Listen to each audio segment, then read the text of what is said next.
बिस्मिल्लाहिर्रहमानिर्रहीम। अस्सलाम वालेकुम नादरीन, आप यूट्यूब चैनल देख रहे हैं। मैं इमरान खान हूँ। नादरीन, इमरान खान साहब के बेटों का इंटरव्यू चला स्काई न्यूज़ पे और पीसीबी ने यानी पाकिस्तान क्रिकेट बोर्ड ने, जिसके सरबराह हैं मोहसिन नकवी, उन्होंने अपने लिए इज्जत बेइज्जती का मसला बना लिया। बल्कि उन्होंने ये वार्निंग दे दी कि अगर ये इंटरव्यू चलाया गया, यानी मुख्तलिफ खबरें छप रही हैं, क्रिक इन्फो ने इसको रिपोर्ट किया और बहुत सारा इंटरनेशनल मीडिया इसको रिपोर्ट कर रहा है। रिपोर्ट उन्होंने ये किया कि ये धमकी बाकायदा लगाई गई पीसीबी की जानिब से कि अगर ये इंटरव्यू चलाया गया स्काई न्यूज़ के ऊपर तो फिर लंच टाइम के बाद हम अपनी टीम को नहीं भेजेंगे, क्योंकि लंच टाइम में ये इंटरव्यू चलना था। पहले ऐसा लगा कि शायद इंटरव्यू नहीं चलेगा, दबाव बहुत आ गया, लेकिन उसके बाद फिर स्काई न्यूज़ ने ये इंटरव्यू चला दिया और फिर पाकिस्तानी टीम दोबारा ग्राउंड में भी आई और आकर उन्होंने क्रिकेट भी खेली। यानी ऐसी धमकी लगाते क्यों हो और वजह क्या है? यानी इतने ये नालायक हैं, इन्हें समझ ही नहीं आती कि मीडिया को हैंडल कैसे करना है। यानी पाकिस्तान के मीडिया का तो बेड़ा गर्क इन्होंने कर दिया, उसकी क्रेडिबिलिटी भी ख़त्म कर दी। पाकिस्तानी मानते ही नहीं है मीडिया की बात को, और अब लोग मीडिया को मसीहा नहीं समझते। माजी में हर कोई धमकी देता था मीडिया को बुलाओ, या वो कहते थे हम कोर्ट में जाएंगे, अदालत में जाएंगे तुम्हें लेकर। अदालतें भी फारिग कर दी, मीडिया भी फारिग कर दिया, तो उम्मीद ही फारिग कर दी। जब आप उम्मीद फारिग कर देते हैं तो मुल्क चलता ही नहीं है। भाई पीसीबी का काम है क्रिकेट में अपने प्लेयर्स को बेहतर करना, वहां पे बेड़ा गर्क कर दिया पकड़ के, और उधर धमकियां लगा रहे हैं जनाब टीम को नहीं भेजेंगे। उन्होंने इंटरव्यू दे दिया और इंटरव्यू जितना वायरल होना था उससे कई गुना ज्यादा वायरल हो गया। इमरान खान साहब के बेटों ने इन खदशात का इजहार किया कि जेल में कैद उनके वालिद के लिए हालात साजगार नहीं है, बल्कि उन्होंने कहा कि यह खुल्लम खुल्ला मामला है और इमरान खान साहब को कत्ल किया जा सकता है। इनके वालिद को जिन हालात में जेल में रखा गया है वो इंतहाई शर्मनाक हैं। इंटरव्यू जो किया वो बरतानिया के साबिक क्रिकेट कैप्टन ने किया, और सलमान और कासिम दोनों इमरान खान साहब के बेटे हैं। कासिम ने इंटरव्यू में बताया कि उनके वालिद को पीने के लिए गंदा पानी दिया जाता है, जबकि खाने का मेयार भी इंतहाई ख़राब है। उन्होंने दावा किया कि इमरान खान को अपने ज़ाती मुआलिज तक रसाई नहीं है। उनके वालिद को उस कोठरी में रखा गया है जिसमें सजाए मौत के कैदियों को रखा जाता है। इन छोटी छोटी कोठरियों में मुश्किल से दिन की रोशनी आती है और अक्सर बिजली भी काट दी जाती है। अब ये अक़वाम मुत्तहिदा भी इस बारे में बात करता रहता है, आलमी मीडिया भी इस बारे में बात करता रहता है। एक के बाद एक जो क्रिकेट के कैप्टन्स हैं वो अपनी अब वीडियोस भी बनाना शुरू हो गए हैं। यानी वीडियो बयानात भी आ रहे हैं, चाहे वो इंडिया है, ऑस्ट्रेलिया है, बरतानिया है, दुनिया भर के ममालिक के जो बड़े बड़े क्रिकेट के लेजेंड्स हैं वो अब वीडियोस बना रहे हैं बाकायदा। और स्काई न्यूज़ पे चलने वाला ये जो इंटरव्यू है ये बहुत बड़े पैमाने पर वायरल हो गया। और हुकूमत ने जो हरकत की, पाकिस्तानी हुकूमत ने, उनको लगा जैसे पाकिस्तान का मीडिया वो कंट्रोल करते हैं, स्काई न्यूज़ को भी कंट्रोल करेंगे। हलवा थोड़ी है, आप क्या चाहेंगे तो सारी दुनिया को आप कंट्रोल कर लेंगे। वो तो डोनाल्ड ट्रंप के काबू नहीं आते, CNN वगैरह, तो आप स्काई न्यूज़ को कंट्रोल करेंगे। ये कैसे हो सकता है? क्या पिद्दी और क्या पिद्दी का शोरबा।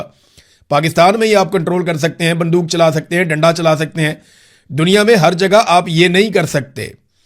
नादरीन, इमरान खान साहब के बेटों के सामने जब ये सवाल रखा गया कि आपको लगता है कि इमरान खान कभी जेल से बाहर आ सकेंगे, तो उन्होंने जवाब दिया कि ऐसा मुश्किल नजर आ रहा है। यानी जब ये सवाल किया गया कि यानी छोटे बेटे से कासिम ने इसका जवाब दिया, उसने कहा जी कि इस वक्त बाहर निकलने का रास्ता मुश्किल होता नजर आ रहा है। हम कोशिश कर रहे हैं लेकिन हालात बदतर होते जा रहे हैं। जिन लोगों के पास ताकत है उनका रवैया मजीद सख्त होता जा रहा है। उनका बाहर निकलना बहुत मुश्किल नजर आता है, और हम इस बारे में मशवरा लेने के लिए जिन लोगों से बात कर रहे हैं वो इस बारे में ज़्यादा पुरुम्मीद नहीं है। हम अब परेशान हैं कि शायद हम उन्हें दोबारा कभी ना देख पाएं। अब ये इमरान खान साहब के बेटे कह रहे हैं, और बहुत सारी चीज़ें उन्होंने इस इंटरव्यू में कही। मिसाल के तौर पे उन्होंने कहा कि इमरान खान ना डील करेंगे ना उन्हें कोई पछतावा है। ये बात भी उन्होंने जब CNN को इंटरव्यू दिया था तो उसमें पहले भी कही थी। इमरान खान के बेटे खुलकर बात करते हैं, जब भी बात करते हैं अपने वालिद के हवाले से वो खुलकर बात करते हैं। वो कहते हैं नहीं, हमारा वालिद बहुत मजबूत आदमी है, जिन हालात में वो पहुंचे हैं उन्हें अपने किए पे कोई पछतावा नहीं है, क्योंकि उन्होंने जो किया वो अपने मुल्क के लिए किया। और बतौर बेटे कितना फ़ख्र होता होगा उन्हें अपने वालिद पे कि उनका वालिद डट कर खड़ा है और मुकाबला कर रहा है फस्तायत का, जुल्म का, जबर का, और अपने मौक़िफ़ से पीछे नहीं हट रहा। इमरान खान वाकई एक बहुत मजबूत आदमी है।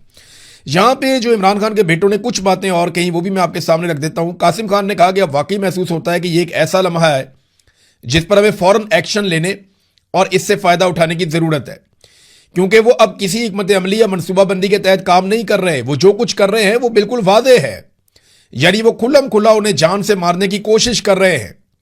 वो बस उन्हें ज्यादा से ज्यादा अरसे तक वहां जेल में रखना चाहते हैं और उनकी आवाज को दबाना चाहते हैं। फिर इसके ऊपर जो है वो अलग अलग तरह के लोगों के अलग अलग तरह के कमेंट्स आ रहे हैं, लेकिन पीसीबी की बहुत बेइज्जती हो गई। 4 तरह की बड़ी चीजें हुई हैं आलमी सतह पे इमरान खान साहब के हवाले से हाल ही में। इसमें सबसे पहले तो यह बैनुल-अक़वामी जो क्रिकेट बरादरी है, उनके कप्तानों ने एक मुहिम चलाई, बड़ी तगड़ी मुहिम चलाई। 21 लेजेंड्स हैं जिन्होंने इमरान खान के लिए आवाज उठाई, अब वो वीडियोज भी बना रहे हैं। फिर ये लॉर्ड्स के मैदान में जो तारीखी इंटरव्यू है, ये पूरी दुनिया में बहुत अहमियत रखता है। पीसीबी को इस बात का आइडिया था, तो बजाय पीसीबी चुप रहता, उन्होंने रोला डाल के इसको और ज्यादा वायरल करवा दिया है। तीसरी चीज जो है वो इंसानी हकूक की तंजीमों और अक़वाम मुत्तहिदा का मौक़िफ़ जो है वो बड़े शानदार तरीके से अब सामने आ रहा है। अक़वाम मुत्तहिदा का जो वर्किंग ग्रुप है, उनके माहिरीन के पैनल ने इमरान खान की कैद को गैर कानूनी करार दिया था और उनकी फौरी रिहाई की सिफारिश भी की थी। एमनेस्टी इंटरनेशनल ने और दीगर बैनुल-अक़वामी इदारों ने भी इस पर आवाज़ उठाई है। फिर बैनुल-अक़वामी बरादरी और सियासी असरात भी लगातार इसके पड़ रहे हैं। इमरान खान साहब की कैद के अमेरिका और बरतानिया के पार्लियामेंटेरियंस बार बार आवाज़ उठा चुके हैं, यूरोपीय पार्लियामेंटेरियंस बार बार आवाज़ उठा चुके हैं। हुकूमती सेंसरशिप के खिलाफ भी बातचीत की जा रही है। देखिए, मैं आपको पहले भी कह चुका हूं कि इमरान खान बाहर कैसे आएंगे। सादा फार्मूला है, 3 में से जब भी 2 चीजें होंगी इमरान खान बाहर आ जाएंगे। 3 किस्म के दबाव हो सकते हैं मिलिट्री एस्टेब्लिशमेंट के ऊपर। जब भी उन तीनों में से 2 दबाव इकट्ठे हो जाएंगे तो मिलिट्री एस्टेब्लिशमेंट की ऐसी तैसी हो जाएगी, इमरान खान को छोड़ना पड़ेगा। एक दबाव है बैरूनी दबाव, कि आलमी सतह पर एक ऐसा दबाव है पाकिस्तान की मिलिट्री एस्टेब्लिशमेंट पे कि उन्हें पीछे हटना पड़े अपनी जिद और अना से, या अपने मफादात से समझौता करना पड़े, इमरान खान को छोड़ना पड़े। आलमी दबाव। दूसरा दबाव है अवामी दबाव, कि या तो अवाम बहुत बड़े पैमाने पर निकल आए, पाकिस्तान में हर तरफ से लोग निकल आए और वो नाक में दम कर दें, ये दूसरा दबाव है। और तीसरा दबाव है माशी दबाव, कि मईशत का पहिया चल ही नहीं रहा, लोगों ने जिद पकड़ लिया कि इमरान खान के बगैर हमने मुल्क नहीं चलने देना। वजह यह है लोगों को एतमाद ही नहीं है। एक जाली सरकार बैठी हुई है, अदलिया कंट्रोल्ड है, मीडिया कंट्रोल्ड है, कोई किसी का माल खा जाए बचाने वाला कोई नहीं है, सारे इदारे कंप्रोमाइज्ड हैं, अमनो अमान की सूरत हाल बदतरीन है और सियासी इस्तेहकाम है नहीं। इन चीज़ों के साथ जो है वो मईशत तो तबाह होनी थी और वो हो गई है। तो एक दबाव इस वक्त मौजूद है, वो है माशी दबाव। इस हुकूमत को हर साल $20 अरब के आसपास पैसा चाहिए सिस्टम को सिर्फ घसीटने के लिए। कम से कम इतना पैसा इनको चाहिए। अब ये इतना पैसा कैसे इकट्ठा कर सकते हैं, सवाल ही पैदा नहीं होता। $50 अरब अगले 2-3 साल के अंदर इनको चाहिए, जिसको ये सिस्टम चलाने के लिए इस्तेमाल करें। इतना पैसा लाएंगे कहां से, कौन देगा इन्हें इतना पैसा? ये कमा तो सकते नहीं है, वापस कैसे करेंगे, ये भी बड़ा सवाल है। तो माशी दबाव इनके ऊपर मौजूद है। बाकी 2 तरह के दबाव में से कोई एक भी आ गया तो इमरान खान साहब बाहर आ सकते हैं, यानी बैरूनी दबाव बहुत ज्यादा आ जाएगा। यानी अमेरिका से और सऊदी अरब से भी ये कहा जाए कि यार बहुत हो गई है, इमरान खान को छोड़ो, तुम लोगों ने तमाशा लगाया हुआ है तुम लोगों ने। तो अगर ये चीज होगी तो इनको छोड़ना पड़ेगा, क्योंकि अमेरिका से आने वाले किसी भी हुक्म को हमारे जो मिलिट्री एस्टेब्लिशमेंट के लोग हैं या जर्नैल हैं, वो सबसे अव्वलीन हुक्म समझते हैं। मैंने आपको कहा था ना कि जो हमारी अस्करी क़यादत होती है उसका जो दुनियावी किबला है वो पेंटागन है, वो कहीं और नहीं है। तो पेंटागन से जो ऑर्डर आता है उसके ऊपर अमल दरामद करते हैं, फौरी तौर पे करते हैं, चाहे पेंटागन से बरास्ता सऊदी अरब आ जाए, चाहे बराह रास्त आ जाए, या अवाम निकल आए बहुत बड़े पैमाने पे। इन दोनों में से कोई एक चीज भी हो जाएगी ना, तो माशी दबाव के साथ जब भी ये दबाव मिलेगा, चाहे अवामी दबाव मिले चाहे बैरूनी दबाव मिले, तो इमरान खान साहब को मिलिट्री एस्टेब्लिशमेंट को छोड़ना पड़ेगा। अवामी दबाव के लिए सुहेल अफरीदी साहब काम कर रहे हैं। उन्होंने एक वार्निंग जारी की है, मैं ये खबर आपको पढ़ के सुना देता हूं। उन्होंने कहा 27 सितंबर को इतनी तैयारी के साथ आ रहे हैं कि आप सोच भी नहीं सकते, ये शहरयार अफरीदी ने कहा है। अब वो क्या देख रहे हैं, देखिए ग्राउंड के ऊपर तो नजर आ रहा है लोग बहुत ज्यादा चार्ज में, लोग बहुत ज्यादा गुस्से में। जो कुछ इमरान खान के साथ आसिम मुनीर साहब ने और उनके साथियों ने किया, उसके बाद लोग बहुत नाराज हैं, लोग गुस्से में हैं, तकलीफ में हैं, और वो अपने सबसे मकबूल लीडर को अपने बीच में देखना चाहते हैं। अब ये गुस्सा बढ़ता चला जा रहा है। ग्राउंड पे सुहेल अफरीदी को नजर भी आ रहा है, जहां जाते हैं लोग कहते हैं चलो चलो डी चौक चलो। अब सुहेल अफरीदी की और उनके साथियों की एफर्ट के ऊपर आप उंगली उठा सकते हैं। आप ये कह सकते हैं कि जो एफर्ट दरकार है ये वो एफर्ट नहीं कर रहे, प्रैक्टिकली जो चीजें करने वाली हैं ये वो नहीं कर रही है, इनका उतना तजुर्बा नहीं है, इनको उतनी समझ नहीं है, ये नए लोग हैं, इन्हें बहुत मुश्किल काम दे दिया गया है। लेकिन क्या ये उसके लिए ट्रेंड है या जानबूझ के नहीं कर पा रहे? क्योंकि देखिए स्ट्रीट मूवमेंट का अभी तक, जिसको ये स्ट्रीट मूवमेंट कह रहे हैं, वो तो सिर्फ लोगों को मोटिवेट करने वाली चीज है, चैनलाइज करने वाली चीज है। लोगों को हौसला देने वाली चीज है। लेकिन जो स्ट्रीट मूवमेंट गली मोहल्लों में एक एक घर में जाके एक एक नौजवान से मिलके जो आप सबकी ड्यूटियां लगाते हैं, एक ऑर्गेनाइज्ड एफर्ट होती है, वो अभी तक हमें दिखाई नहीं दी। फिर इसके लिए इनको बहुत पैसा चाहिए, 50-60 करोड़ में नहीं होगा। इसके लिए बहुत पैसा चाहिए कि पाकिस्तान तहरीक इंसाफ उतना पैसा भी इकट्ठा कर लेगी। वैसे इनके लिए मसला होना नहीं चाहिए। पाकिस्तान तहरीक इंसाफ को तो आम आदमी बहुत फंड देता है। इमरान खान साहब पे बहुत भरोसा है पाकिस्तानियों को, और वो इमरान खान साहब की आजादी के लिए चलने वाली तहरीक को फंड जरूर करेंगे।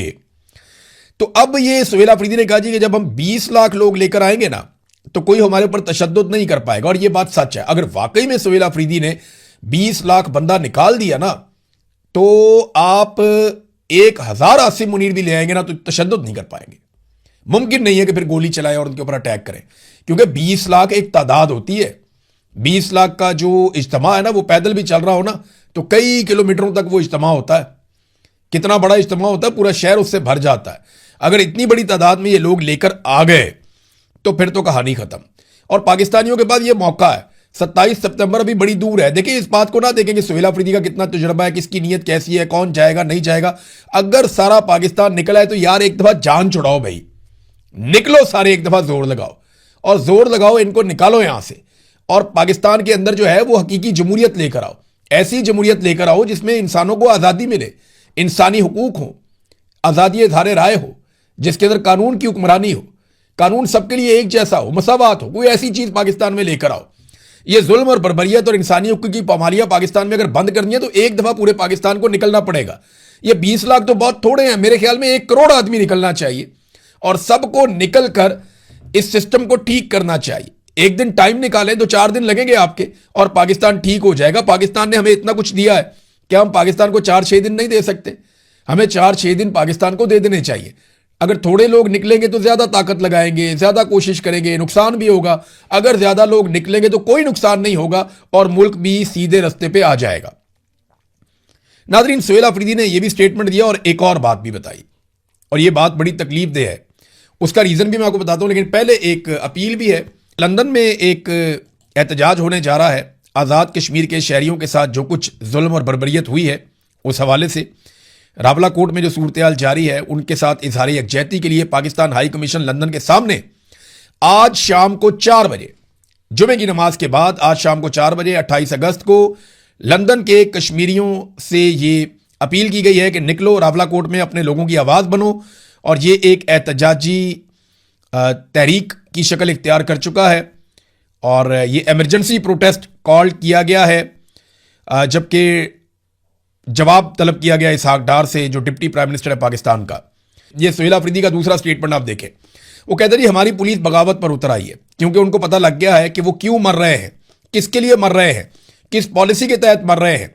इस पॉलिसी के तहत जो खैबर पख्तूनख्वा में इंप्लीमेंट की गई है, इसका कोई फायदा नहीं है। पाकिस्तान को तबाह होता देख रहा हूं, ये वजीर आला खैबर पख्तूनख्वा कह रहा है।